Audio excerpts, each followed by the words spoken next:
Yeah, I think the quote in the paper was by the mayor that I defeated, the incumbent. He said it was the soccer moms.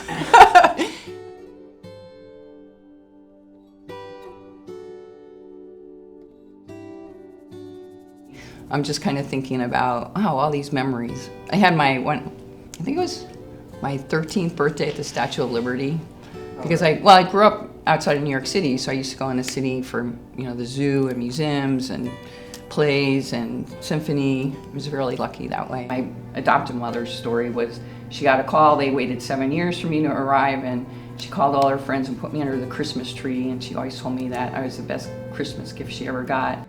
My whole life I've been just really appreciative, and then my parents are very much, you get back to your community, but they also really loved nature and the outdoors, and we were a really close family.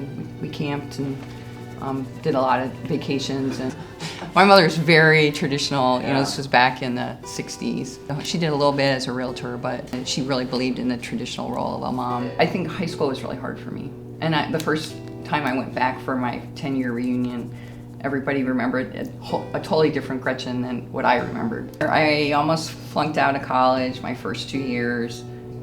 It was very social because I kind of grew into who I was more, I think.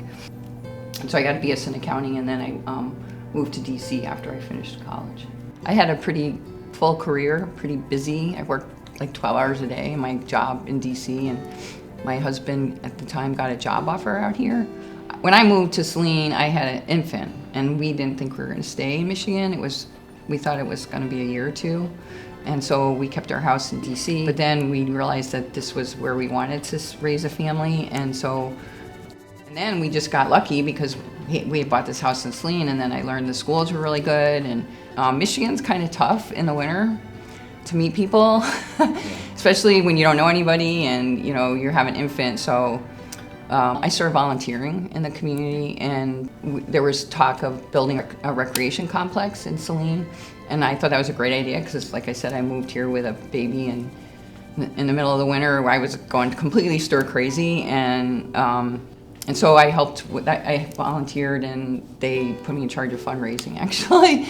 And then one thing led to another, and I helped with we started an environmental commission, and then the mayor asked if I wanted to run for council. When I was mayor, I started in 1999, and that was the peak of our economy.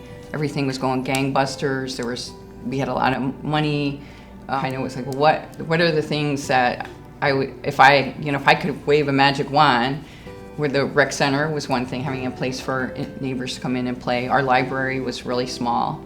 And the other thing that I always thought would be great is to have our art center, a place for people to come and be creative together, whether it's music or art, but community gathering spaces. So those were kind of things that I thought of before I decided to run. And then I think people were ready for a woman, mayor. I hope that, people are ready for a woman president. It was a great privilege and honor, and for the most part, a lot of fun. So my campaign manager from the 2012 race heard me venting, and he's like, well, maybe you should run for Congress. It's like I was like a top race in 2016, so like San Francisco, New York City, Boston, like I'm pitching my race to like Emily's List, like all these. It was crazy. You have to figure out who you go talk to, door to door. You have to make campaign literature, like handouts, flyers, and I mean it's kind of a big undertaking. It'll be interesting to see when you're my age, what memories you have, and what your perspective is, and what the world is like. So I think some of the travails of our society will always be there because we're humans, but hopefully we're going to get better.